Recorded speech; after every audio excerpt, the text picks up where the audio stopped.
на огневых позициях, живой силе и военной технике в 103 районах. В районах населенных пунктов Червона-Поповка Луганской Народной Республики, Бердянск.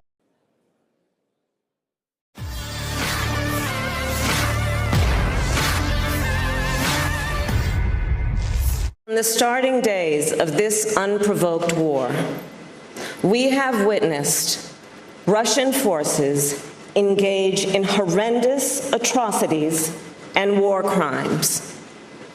Their actions are an assault on our common values, an attack on our common humanity. Wakil Presiden Amerika Serikat Kamala Harris pada Sabtu 18 Februari 2023 menuding Rusia telah melakukan kejahatan terhadap kemanusiaan di Ukraina. Dia juga menyebut pasukan Rusia telah melakukan serangan meluas dan sistemik terhadap penduduk sipil Ukraina.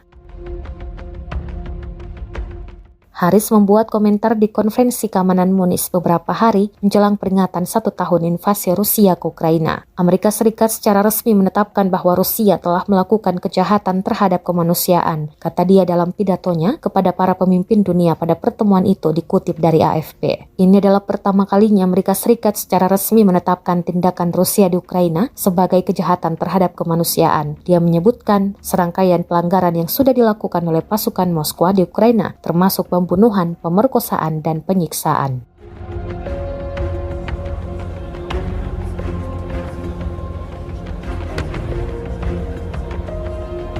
Вы знаете, в этом смысле концептуально, по сути, в этом с точки зрения Войск Вооруженных сил Российской Федерации нанесено поражение 78 артиллерийским подразделениям на огневых позициях, живой силе и военной технике в 103 районах. Сбит вертолет Ми-8 воздушных сил Украины. Также за сутки уничтожено 5 беспилотных летательных аппаратов в районах населенных пунктов Червона-Поповка Луганской Народной Республики, Бердянск.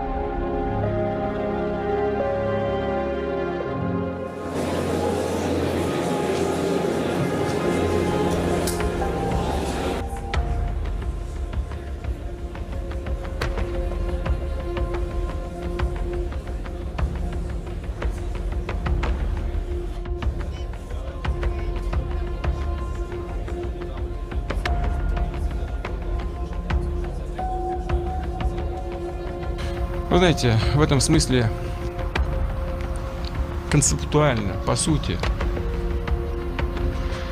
в этом с точки зрения Войск Вооруженных сил Российской Федерации. Terima kasih sudah nonton. Jangan lupa like, subscribe, dan share ya.